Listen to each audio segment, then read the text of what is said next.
प्रभु तेरी वाणी जीवन की रोटी, नैनों की ज्योति अंधेरा मिटाती।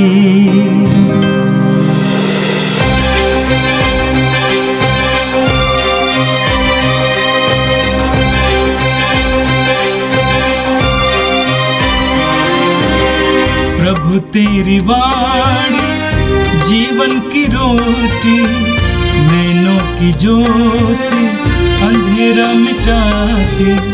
प्रभु तेरी वाणी जीवन की रोटी, नैनों की ज्योति अंधेरा मिटाती। वाणी वाणी वाणी वाणी वाणी पवित्र है, शाश्वत है, जीवन का मन्ना है। 13 फरवरी शनिवार। पहला पाठ उत्पत्ति ग्रंथ अध्याय 3 पद संख्या 9 से 24 तक। प्रभु ईश्वर ने आदम से पुकार कर कहा, तुम कहाँ हो? उसने उत्तर दिया, मैं बगीचे में तेरी आवाज़ सुनकर डर गया, क्योंकि मैं नंगा हूँ और मैं छिप गया। प्रभु ने कहा, किसने तुम्हें बताया कि तुम नंगे हो? क्या तुमने उस वृक्ष का फल खाया जिसको खाने से मैंने तुम्हें मना किया था? मनुष्य ने उत्तर दिया, मेरे साथ रहने के लिए जिस स्त्री को तूने दिया है उसी ने मुझे फल दिया और मैंने खा लिया। प्रभु ईश्वर ने स्त्री से कहा, तुमने क्या किया है? और उसने उत्तर दिया, सांप ने मुझे बहका दिया और मैंने खा लिया। तब ईश्वर ने सांप से कहा, चूंकि तूने यह किया है, तू सब घरेलू तथा जंगली जानवरों में शापित होगा। तू पेट के बल चलेगा और जीवन भर मिट्टी खाएगा। मैं तेरे और स्त्री के बीच, तेरे वंश और उसके वंश में शत्रुता उत्पन्न करूँगा। वह तेरा सिर कुचल देगा और तू उसकी एड़ी काटेगा। उसने स्त्री से यह कहा, मैं तुम्हारी गर्भावस्था का कष्ट बढ़ाऊँगा और तुम पीड़ा में संतान को जन्म दोगी। तुम वासना के कारण पति में आसक्त होगी और वह तुम पर शासन करेगा। उसने पुरुष से यह कहा, क्योंकि तुमने अपनी पत्नी की बात मानी और उस वृक्ष का फल खाया है जिसको खाने से मैंने तुमको मना किया था। भूमि तुम्हारे कारण शापित होगी। तुम जीवन भर कठोर परिश्रम करते हुए उससे अपनी जीविका चलाओगे। वह कांटे और ऊंट कटारे पैदा करेगी और तुम खेत के पौधे खाओगे। तुम तब तक पसीना बहाकर अपनी रोटी खाओगे जब तक तुम उस भूमि में नहीं लौटोगे जिससे तुम्हें बनाए गए हो, क्योंकि तुम मिट्टी हो और मिट्टी में मिल जाओगे। पुरुष ने अपनी पत्नी का नाम हव्वा रखा, क्योंकि वह सभी मानव प्राणियों की माता है। प्रभु ईश्वर ने आदम और उसकी पत्नी के लिए खाल के कपड़े बनाए और उन्हें पहनाया। उसने कहा, भले बुरे का ज्ञान प्राप्त कर मनुष्य हमारे सदृश बन गया है। कहीं ऐसा ना हो कि वह जीवन वृक्ष का फल तोड़कर खाए और अमर हो जाए। इसलिए प्रभु ईश्वर ने उसे अदन वाटिका से निकाल दिया और मनुष्य को उस भूमि पर खेती करनी पड़ी जिससे वह बनाया गया था।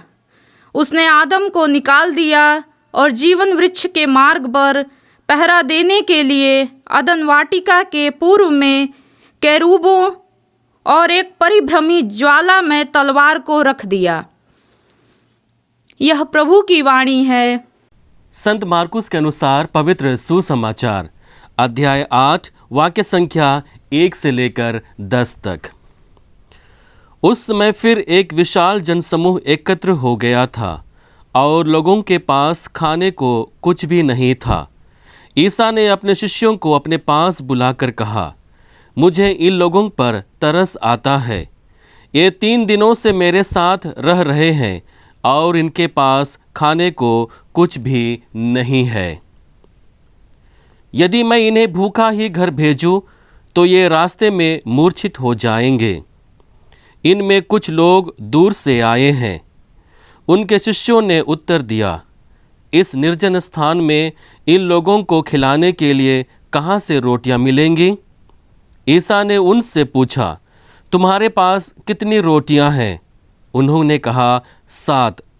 ईसा ने लोगों को भूमि पर बैठ जाने का आदेश दिया और वे 7 रोटियां लेकर धन्यवाद की प्रार्थना पढ़ी और वे रोटियां तोड़ तोड़ कर शिष्यों को देते गए ताकि वे लोगों को परोसते जाएं। शिष्यों ने ऐसा ही किया। उनके पास कुछ छोटी मछलियां भी थीं।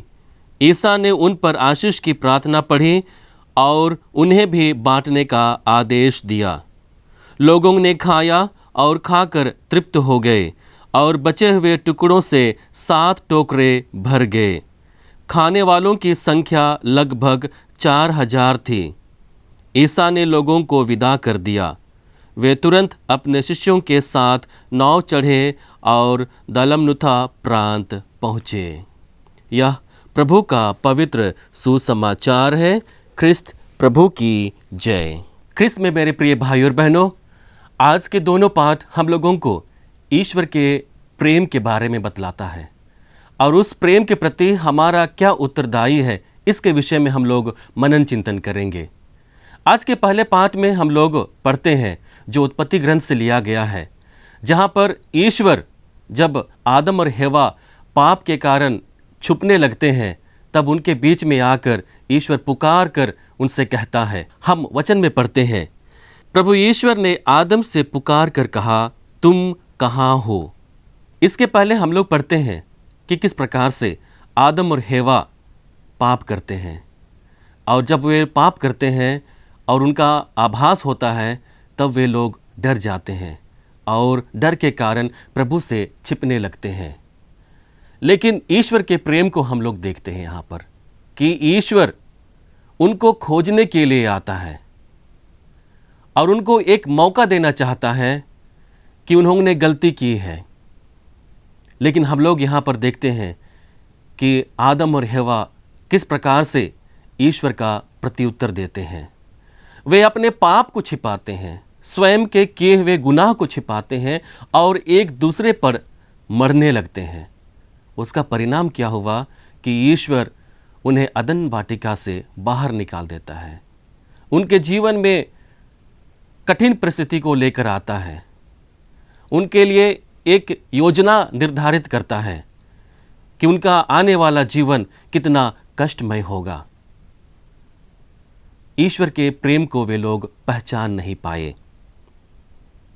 हम लोग देखते हैं कि किस प्रकार से जब एक व्यक्ति स्वयं पर केंद्रित होकर ईश्वर की योजना को पहचानते हुए और अपनी ज़रूरतों को पहचानते हुए जब जीवन बिताने लगता है तो उसके जीवन में ईश्वर की महिमा प्रकट होती है। उसका जीवन ईश्वरीय जीवन होता है। इसके ठीक विपरीत हम लोग देखते हैं जब व्यक्ति स्वयं पर केंद्रित ना होकर बाहरी दुनियावी दिखावे पर केंद्रित जीवन बिताता है तो उसके जीवन में दुख आती हैं, परेशानियां आती हैं। उसका जीवन ईश्वर की योजना के आधार पर नहीं होता है। और इसी बात को हम लोग आदम और हेवा के जीवन में भी देखते हैं।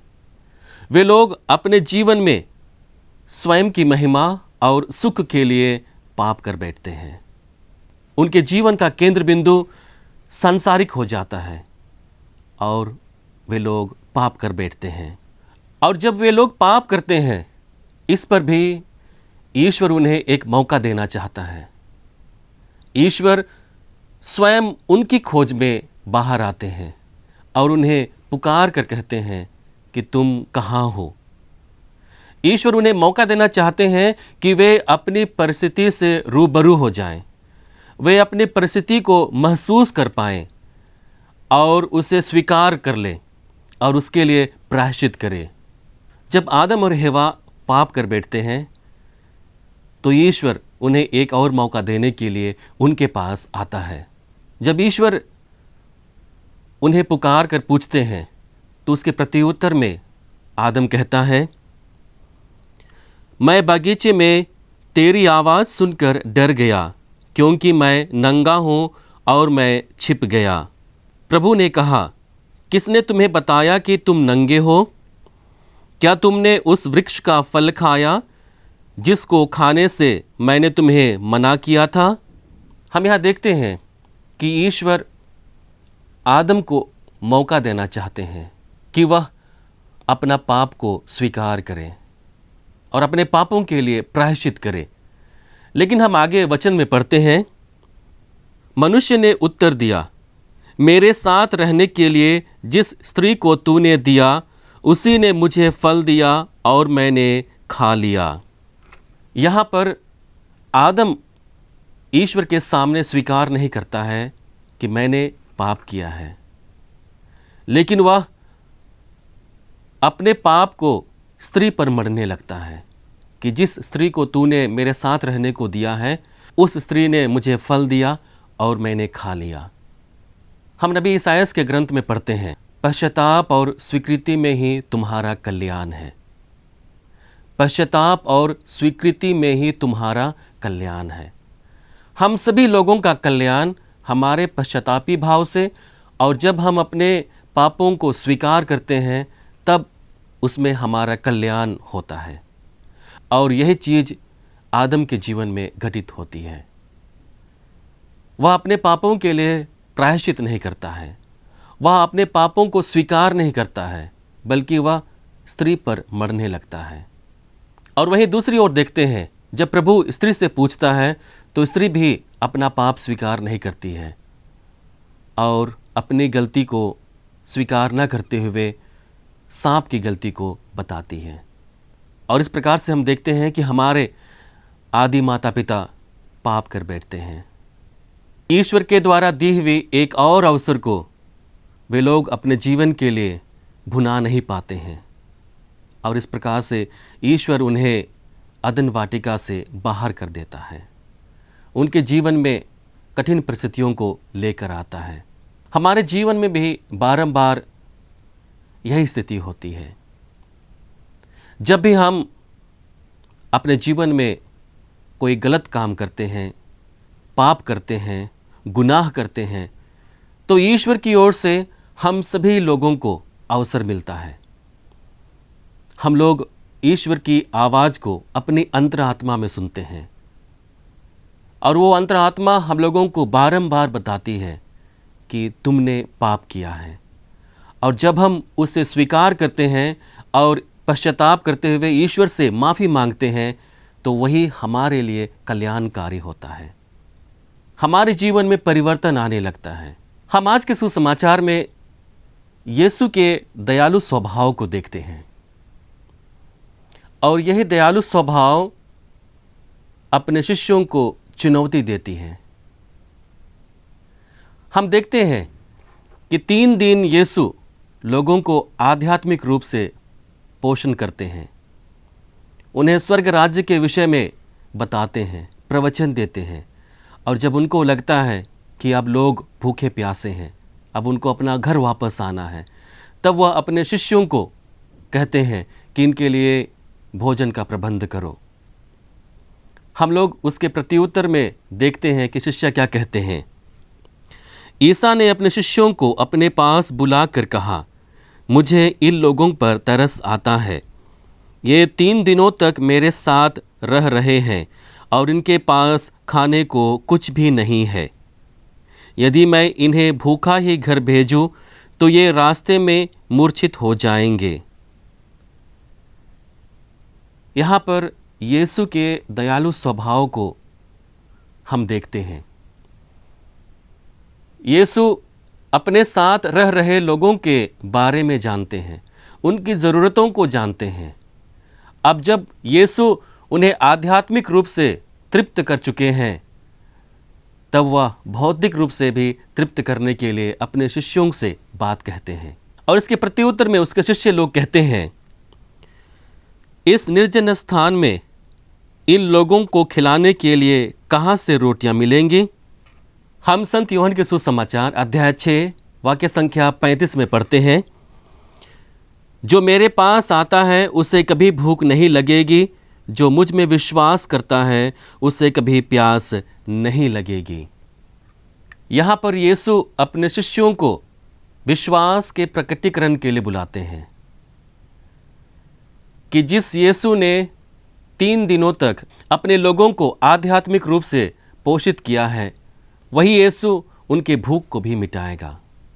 यहाँ पर यीशु अपने शिष्यों के लिए चुनौती देते हैं कि उन्हें विश्वास करने की ज़रूरत है, और जब वे लोग विश्वास के साथ प्रभु के पास आते हैं तो वह अपूर्व कार्य उनके जीवन में करेगा। लेकिन हम लोग देखते हैं कि शिष्य लोग यीशु पर विश्वास नहीं कर पाते हैं। उनकी दृष्टिकोण केवल सीमित संसाधनों पर थी, प्रभु की कृपा पर नहीं थी, जो उनके सीमित संसाधनों को असीमित बना सकती है। और इसलिए उनके विश्वास को बढ़ाने के लिए यीशु रोटी पर प्रार्थना करते हैं और उन्हें लोगों को खिलाने के लिए बांटने को कहते हैं, और इसी प्रकार से छोटी मछलियों पर भी प्रार्थना करते हुए लोगों को खिलाते हैं। और हम देखते हैं कि प्रभु यहाँ पर अपने शिष्यों को चुनौती देते हैं कि उन्हें एक दूरदर्शी बनना है, उनके जीवन में विश्वास को लेके आना है। जब प्रभु स्वयं उनके बीच में विद्यमान है तो उन्हें सीमित संसाधनों से घबराने की आवश्यकता नहीं है, बल्कि ईश्वर के असीम कृपा पर विश्वास रखने की आवश्यकता है। हमारे जीवन में भी यही चुनौती होती है, जिस चुनौती को आदम और हेवा ने अपने जीवन में स्वीकार किया, जिस चुनौती का सामना आदम और हेवा ने अपने जीवन में किया, जिस चुनौती का सामना यीशु के शिष्यों ने अपने जीवन में किया, हमारे लिए भी वही चुनौती आती है। जब भी हम कठिन परिस्थिति में होते हैं, हमारे पास सीमित संसाधन होती है, तब विश्वास ही हमारे लिए एक ऐसा माध्यम बनता है जो हम लोगों को ईश्वर की असीम दया को अपने जीवन में अनुभव करने के लिए मदद करता है। ख्रिस्त में मेरे प्रिय भाई और बहनों, आज हम लोग जब इस वचन पर मनन चिंतन कर रहे हैं तो हमारे जीवन को भी झांक के देखने की आवश्यकता है कि मैं अपने विश्वास में कितना अडिग हूँ और मेरे जीवन का केंद्र बिंदु क्या है, कि क्या मैं ईश्वर पर केंद्रित अपना जीवन व्यतीत करता हूँ, या फिर मैं स्वयं के सुखों पर या महिमा पर केंद्रित जीवन बिताने की कोशिश करता हूँ। हम फिलिपियों के नाम पत्र अध्याय 4 वाक्य संख्या 13 में पढ़ते हैं, जो मुझे बल प्रदान करते हैं, मैं उनकी सहायता से सब कुछ कर सकता हूँ। यहाँ पर संत पौलुस फिलिपियों को बताना चाहते हैं कि जो मुझे बल प्रदान करते हैं, मैं उनकी सहायता से सब कुछ कर सकता हूँ। बल प्रदान करने वाला ईश्वर है, और जब वो हमारे जीवन में होता है और उनकी सहायता हमारे जीवन में होती है, तब हमारे जीवन में सभी कार्य पूर्ण हो जाते हैं, सफल होते हैं। और उसी सफलता को प्राप्त करने के लिए, उसी सफलता में अपने जीवन को व्यतीत करने के लिए हम लोग बुलाए गए हैं। आइए हम विश्वास के साथ, प्रभु में दृढ़ भरोसे के साथ अपने जीवन को व्यतीत करें, ताकि ईश्वर की महिमा हमारे जीवन में प्रकट हो।